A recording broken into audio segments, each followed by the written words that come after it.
Hi and welcome back to Bill's Cichlid Room. As some of you will be aware, I took another trip to Wharf last weekend to pick up the replacements for the Tomocichla asfraci that Graham had brought in for me from home. So I thought we'd have a quick look at those and another species of fish that I got when I was there, and a couple of the other tanks.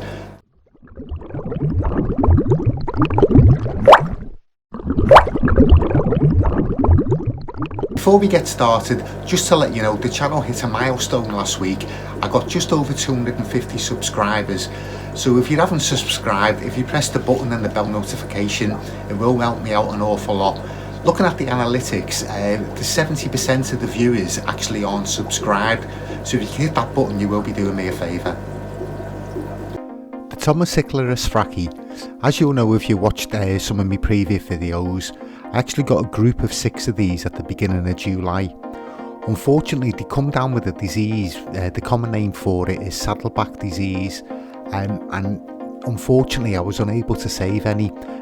They actually passed away one by one over a period of about 4 or 5 weeks. Anyway, Graham Evans, who works at Wharf, very kindly offered to replace them for me from some more that he had growing on from home. Now, Graham, as you know, has actually had great success with these. He's bred them and he's shipped them all over the world, including America.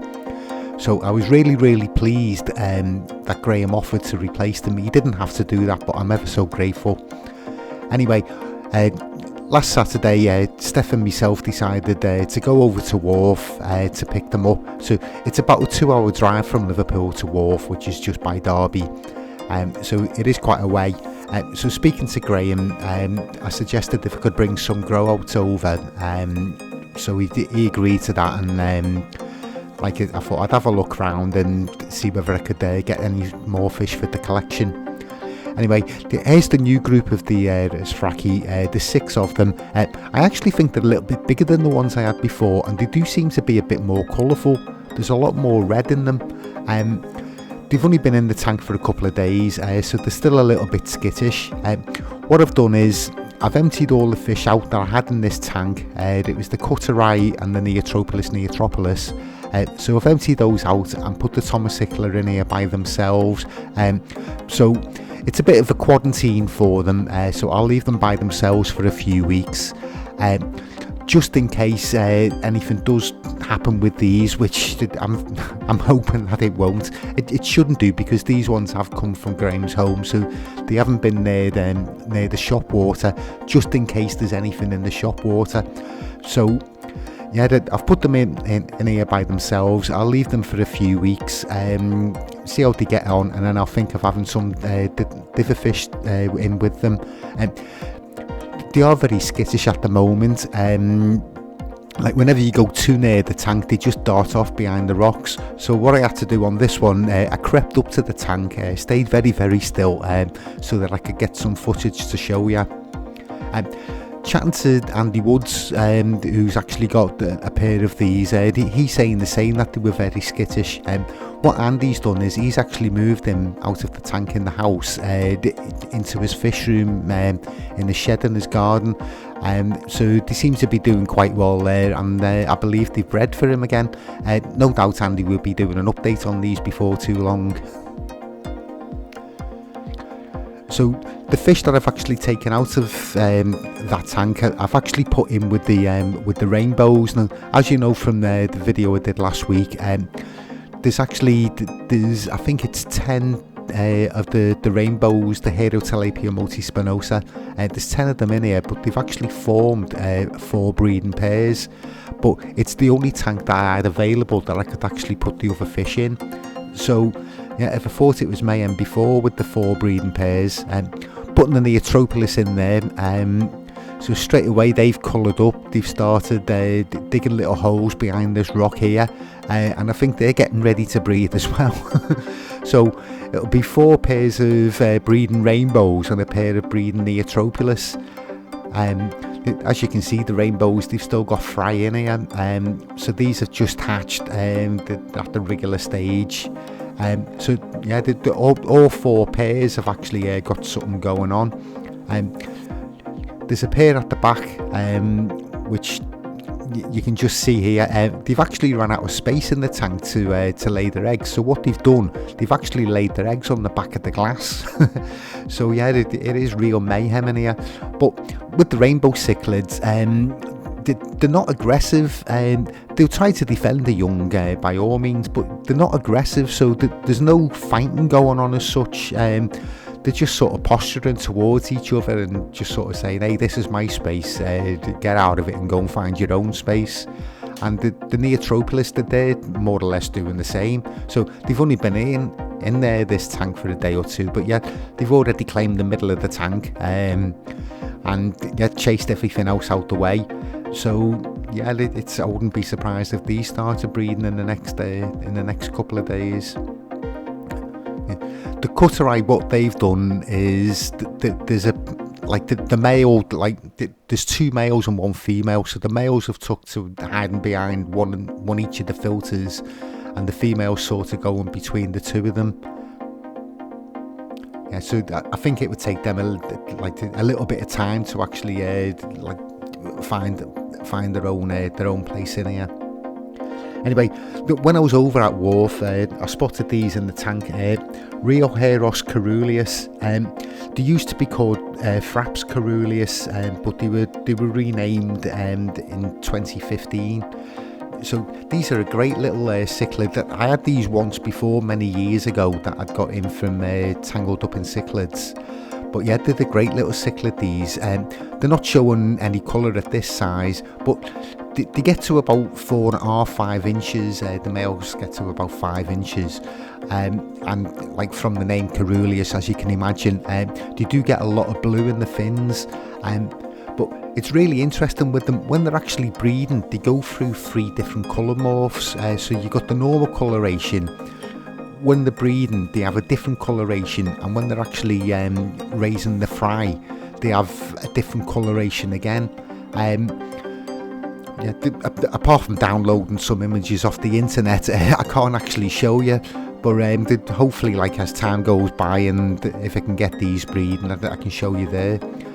So I've got these in one of the little tanks at the moment. Again, just to isolate them for a couple of weeks. So the only tank I had available, it was with the grow out Salvini.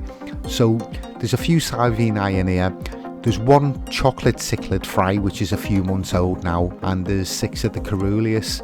So it needs a little bit of a clean out, this tank. It's just the algae on the sides make it look a little bit unsightly. But yeah, it gets regular water changes twice a week. So yeah, the water condition is fine for them. There's just no decoration. I've got no sand in the bottom, and there's only that one rock and the sponge filter.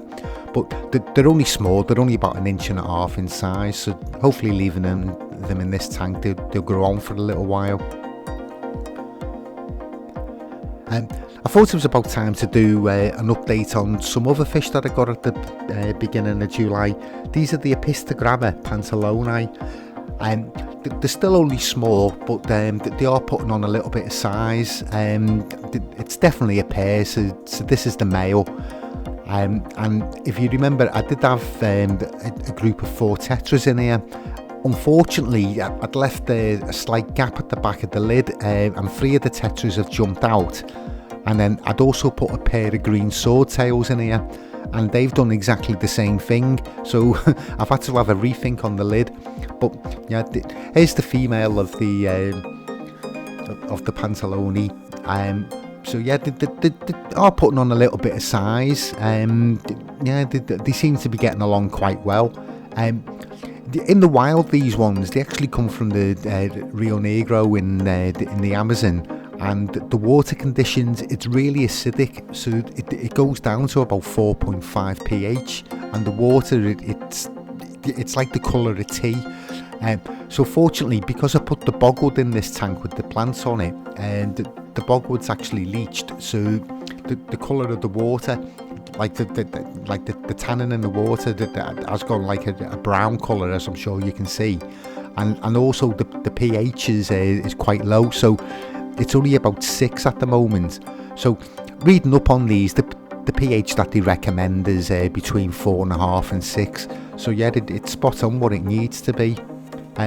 Another thing to show you, one of the plants on the bogwood, my luck with plants. As you can see, it's not doing very well. One of the plants is doing fine and the other one's slowly dying off, but that's just me with plants, and I've never had any luck with them at all. Yeah, plastic plants maybe, but I put them in with the larger cichlids and they just get ripped to bits. So yeah, even plastic plants I don't do very well with. The last thing to have a look at today really is what I was calling the Texas tank. They're not actually Texas, as you know, they are the carpinters. But yeah, so this is a tank. I've bred most of the fish in here. The carpinti I got when they were very tiny, they're only about ½ inch, so they've grown on quite well. So they're about 2.5, 3 inches at the moment. But yeah, it's a really busy tank. So I put some of this this other wood in there because it looked interesting.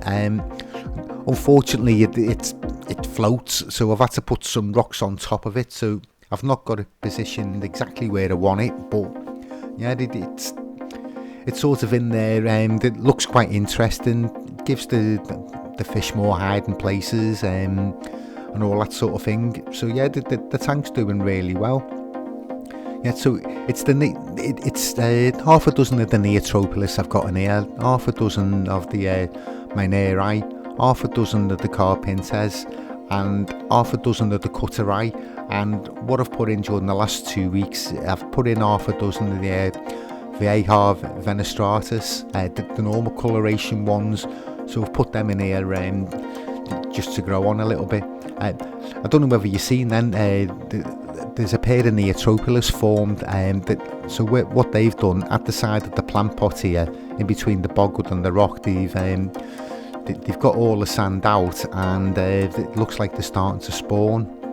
Yeah. With the Rheoheros, it's really handy really, because they do have such a contrast in colour changes when they're breeding.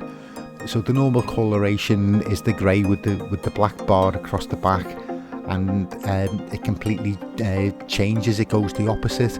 So when they're breeding, it goes to the black coloration with the white bar. So yeah, I'm sort of thinking, well, if that's one pair paired off already, it won't be too long before the others start pairing off. And then I thought, I've got fun in the rainbow tank. This one would be even more fun. But there's plenty of hiding places. The tank, it's a 4-foot tank. They're all small fish. So yeah, it's how I keep cichlids in the community setting.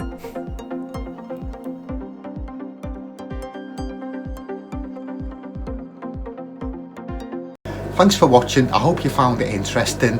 I will be doing a more in-depth overview at the end of September in the monthly vlog, and I'll see you all on the next video.